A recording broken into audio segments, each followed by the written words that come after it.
నమస్తే, welcome to Leo. మనతో ఉన్నారు కమ్మ కార్పొరేషన్ డైరెక్టర్ అడుసుమల్లి శ్రీనివాస్ గారు. సార్ నమస్తే. నమస్కారం అండి. సార్, పేర్ని నాని అరెస్ట్కి రంగం సిద్ధం అని చెప్పేసి ఒక పక్కన వార్తలు నడుస్తున్నాయి. వాస్తవానికి పేర్ని నాని గారు గతంలో మనం చూసుకుంటే కల్తీ నెయ్యి గురించి ఎవరి గురించి మాట్లాడినా సరే వాళ్ళందరినీ కూడా నీచమైన మాటలు మాట్లాడుతూ వస్తున్నారు. అది కాక తెలంగాణకు సంబంధించి బీజేపీ లీడర్ అయినటువంటి మహిళ అయినటువంటి ఒక మాధవిలత గారిని కూడా కోసి కారం పెట్టాలని చెప్పి మాటలు కూడా మాట్లాడుతున్నారు. ఇటీవల చూసుకుంటే ఇంకా రెచ్చిపోయి మాట్లాడి ఖచ్చితంగా ఏదో కుట్రకు పాల్పడుతున్నారని చెప్పి అయితే అర్థమవుతుంది.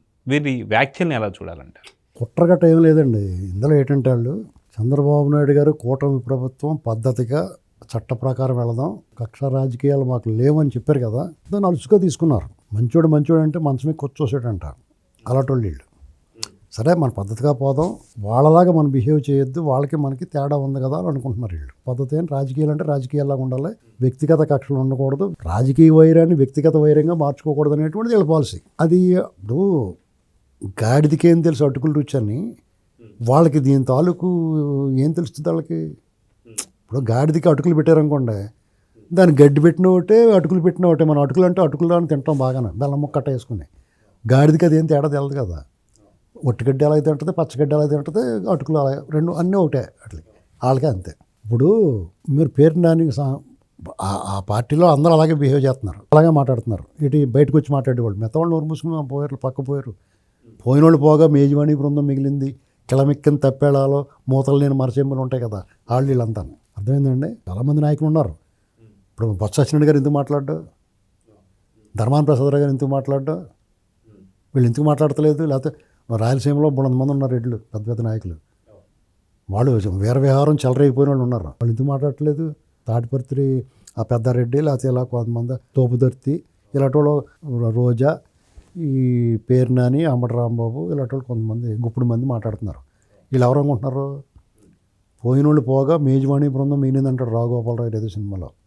వీళ్ళందరూ కిలమిక్కిన తప్పేళాలో మూతలు లేని మరచెంబులు అంటారు కదా, ఎందుకు పనికిరాని వాళ్ళు మాట్లాడుతున్నారు. ఈ మాటలు మాట్లాడి వీళ్ళు పనికిరాని వాళ్ళు మాట్లాడతారు. పేరు నాని వాళ్ళు గోడౌన్ను అక్రమ నిల్వలో అది అమ్మేసుకున్న దాంట్లో కేసు అయింది.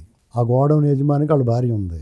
చంద్రబాబు నాయుడు గారు యాక్చువల్గా ఆ అరెస్ట్ ఆ మహిళల జోలికి వెళ్ళొద్దని చెప్పాడు. ఆయన ఎంత ఉదారంగా ఉన్నాడో, అందుకనే అపాత్ర దానం కానీ ఇటువంటి వాళ్ళకి ఉదార వైఖరి కానీ తగదు.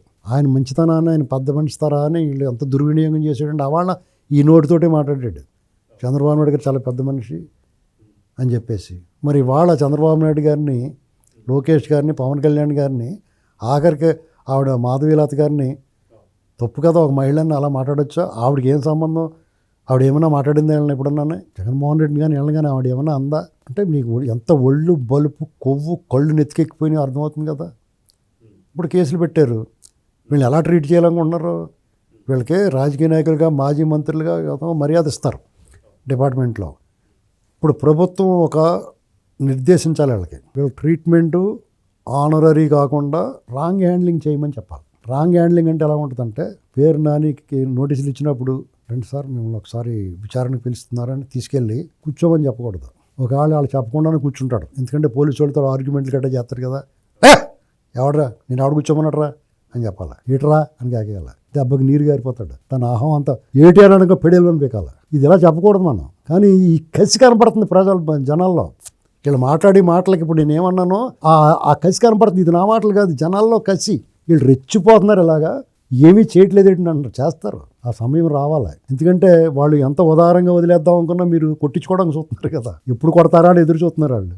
ఖచ్చితంగా ఆ పరాభావం జరుగుద్ది వాళ్ళకి. వాళ్ళు చంద్రబాబు గారు ఇచ్చిన మర్యాదనే, గౌరవాన్ని నువ్వు కాలు రాసుకున్నావు. నీకు సిగ్గు? అన్నం తింటే నువ్వు అన్నం తింటే, నేను అన్నం తిన్న చపాతీ తింటాను అనకూడదు. నువ్వు ఆ చపాతీ అయినా, అన్నమైనా, పూరి అయినా, ఏదైనా సరే మనుషులందరూ తింటే నువ్వు చంద్రబాబు నాయుడు గారి గురించి కానీ, పవన్ కళ్యాణ్ కూటమి ప్రభుత్వం గురించి నువ్వు అవాకులు చవాకులు పేలవు. విధానపరంగా విమర్శిస్తావు. నువ్వు విమర్శించాల్సి వస్తే ప్రత్యర్థి పార్టీ అయితే. వ్యక్తిగతంగా కూడా వెళ్ళి మాట్లాడు, బాబు కొడుకులను కూడా మాట్లాడు. నువ్వు ఇతను ఏం చేసినా తప్పలేదు. కల్తీ నెయ్య అసలు నెయ్యే వాడలేదంటే సిగ్గులేదా మీ మొఖాలకే? ఇంత అపవిత్రం చేసి, ఇంత అపచారం చేసి మీ మొఖాలు సిగ్గట్లేదా? ఎలా సమర్థించుకుంటారు మీరు? మూసుకుని లోపల పోయి దాక్కోవాలి మీరు కనపడకుండానే. మీకు సిగ్గు ఎగ్గు లేదు, మానవ మర్యాద లేదు, అన్నీ వదిలేశారు కాబట్టి బయటకు వచ్చి ఇలా మాట్లాడుతున్నారు మీరు. ఖచ్చితంగా ఈ కూటమి ప్రభుత్వం ఇదివరకు వాళ్ళు అట్టుకట్టున్నర పెడదాం అనుకున్న వాళ్ళు వీళ్ళని వదిలేరు ఈ సంవత్సరంన్నర ఉన్నాయి. ఇప్పుడు అట్టుకు 3 అట్లు పెడతారు గ్యారంటీకి చూస్తుంటే. Mark my words. వీళ్ళు ఇలా మాట్లాడుతున్నప్పుడు దీని డైవర్షన్ అన్నట్టుగా ఏదో ఎమ్మెల్యే కూడా తీసుకొచ్చారు. అది పూర్తిగా వ్యక్తిగతం. ఎవరికి రొంకెవరాలు లేవు చెప్పండి. ఇప్పుడు అది కూడా రివర్స్ అయిపోయింది. ఇప్పుడు అది కూడా పూర్తిగా బయట ఏమండి, కుట్రపూరితంగా చేసింది ఏది కూడా కుట్ర ఎప్పుడు బద్దలవుద్దండి. ఆ విషయాల్ని ఇది అసలు ప్రాధాన్యత సంతరించుకుంటలేదు. ఇప్పుడు అది గుర్తుపెట్టుకోవాలి. సమాజం దాన్ని ఎలా తీసుకుంటుందో చూడాలి. ఇంత జరిగిపోయి అసలు నెయ్యే వాళ్ళు ఎదురా బాగుంటే సమాజంలో చలనం లేదు. హిందూ ధార్మిక సంఘాలు ఒక్కళ్ళు మాట్లాడతలేదు.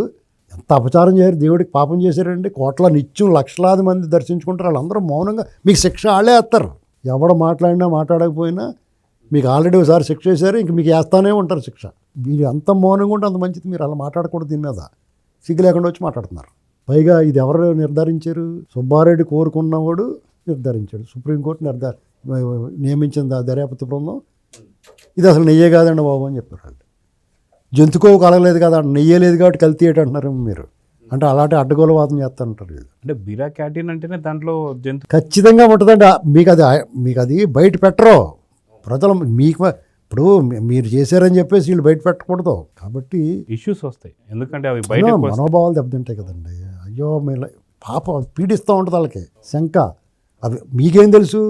దేవుణ్ణి కొలిచేవాడు, ఆ ప్రసాదాన్ని పవిత్రంగా భావించే వాళ్ళకి మానసికంగా బాధ కలుగుతుంది. వాళ్ళు మనస్సాక్షిని దెబ్బతీసి, వాళ్ళ మనోభావాలు దెబ్బతీసి హక్కు మనకు ఎవరిచ్చారు? విశ్వాసాలు దెబ్బతీసి హక్కు ఎవరిచ్చారు? మీరు ఆ పాపం చేశారు. మీరు ఎన్నో లక్షల కోట్లు కొట్టేశారు. ఇది ఇందులో మీకు ఏం కలిసి వచ్చింది? ఒక పవిత్రమైన బాధ్యత. సుబ్బారెడ్డి బుద్ధి ఉండాలా వద్దా? అలాంటి అవకాశం అంత భాగ్యం కదండి. ఒక్క దర్శనం కోసం, ఒక్క సెకండ్ దర్శనం కోసం కాళ్ళ వేళ్ళపడి గంటల తరబడి వెయిట్ చేసి నడిచెళ్ళి రకరకాల మార్గాల్లో స్వామివారిని దర్శించుకుని ప్రశాంతత, ఆధ్యాత్మత పొందుతాడు మనిషి, భక్తుడు. అటువంటిది నీకు అక్కడ ఏకంగా చైర్మన్గా ఇచ్చేసి, నీ చక్రం తిప్పే అవకాశం ఇచ్చేసి, నీ ఇష్టమైన రోజుకి 10 సార్లు వెళ్ళిపోయే అవకాశం ఇచ్చేసి ఆ సేవ చేసుకునే భాగ్యం కలిగినప్పుడు దాన్ని నువ్వు సద్వినియోగం చేసుకోకుండా ఈ రకంగా అవినీతి అక్రమ కార్యక్రమాలకి అపవిత్రం చేయడానికి, అప్రతిష్ట పాలు చేయడానికి, అపచారం చేయడానికి వాడామంటే నీ పాపానికి నిష్కృతి ఉందా? అంతేని మీరు మట్టి కొట్టుకుపోయారు. మీరు ఇంకా మట్టి కొట్టుకుపోతారు. సార్ ఇందాక మీరు అన్నట్టు ఇప్పుడు ఏ రాజకీయ పార్టీని ఓడిపోతే మళ్ళీ గెలిచే అవకాశం ఉంటుంది. ఇవాళ కాబట్టి రేపన్నా ట్రై చేసుకోవచ్చు. మీకు అవకాశం లేకుండా భగవంతుడు మీకు కాంక్రీట్ గోడ కట్టేస్తాడు. మీకు ఎట్టి పరిస్థితుల్లో మీకు అవకాశమే ఉండదు. అధికారం అనేటువంటి దాన్ని అసలు మీ రాజకీయ పార్టీ ఉనికే ఉండదు భవిష్యత్తు. చూడండి సార్, మీరు అన్నట్టు ఇందాక వాస్తవానికి ఇంత కల్తీ జరిగిన తర్వాత కూడా చాలా వరకు మౌనం పాటిస్తున్నారు. ఎందుకంటే సరే జరిగింది, అయిపోయింది, ఓకే అని చెప్పి అనుకుంటే తిరిగి రివర్స్ వీళ్ళు ఎగబడి ఇలా మాట్లాడడాన్ని, బరి తెగించడాన్ని ఎలా చూడాలంటే? ఏం లేదండి, వాళ్ళు బరి తెగించడం రా అని చెప్పి పెడేళ్ళమని ముడ్డు మీద ఒకటి లేకపోతే నోరు మూసుకుంటారు. ఆ పని మొదలెడతారు, ఏం ఆగరండి. ఇప్పుడు వాళ్ళు మౌనంగా ఉన్నారు, పద్ధతిగా ఉన్నారు. ఆ పీరియడ్ అయ్యింది. సంక్షేమం, అభివృద్ధి ఒక కొలికి తీసుకొచ్చారు కదా. వాళ్ళకి తెలియట్లేదు, ఇంకా ఒళ్ళు కొవ్వెక్కిపోయి ఈ 6 నెలల వాళ్ళు కోటింగ్ సెక్షనే ఉంది. పవన్ కళ్యాణ్ గారు కూడా ఇవాళ వెళ్ళి వీళ్ళు రెచ్చిపోతున్నారు, వీళ్ళ సంగతి చూడాలని చెప్పేసి కూటమిలో పార్టీగా బీజేపీ ఉంది కాబట్టి కేంద్ర ప్రభుత్వంలో ఎన్డీఏ గవర్నమెంట్ కాబట్టి వాళ్ళకి కూడా చెప్పాలి కాబట్టి చెప్తాం వెళ్ళాడు పవన్ కళ్యాణ్ గారు. వీళ్ళు ఫుల్ కోటింగ్ ఉంటుందండి, ఎవరిని విడిచిపెట్టరు. సో చూద్దాం సార్, ఖచ్చితంగా పేర్ని నాని చేసిన వ్యాఖ్యలకి మాత్రం ఖచ్చితంగా కఠిన చర్యలు అయితే తీసుకొని అయితే కోరుకుందాం. నమస్తే. నమస్కారం అండి. Please subscribe to Leo news for more videos.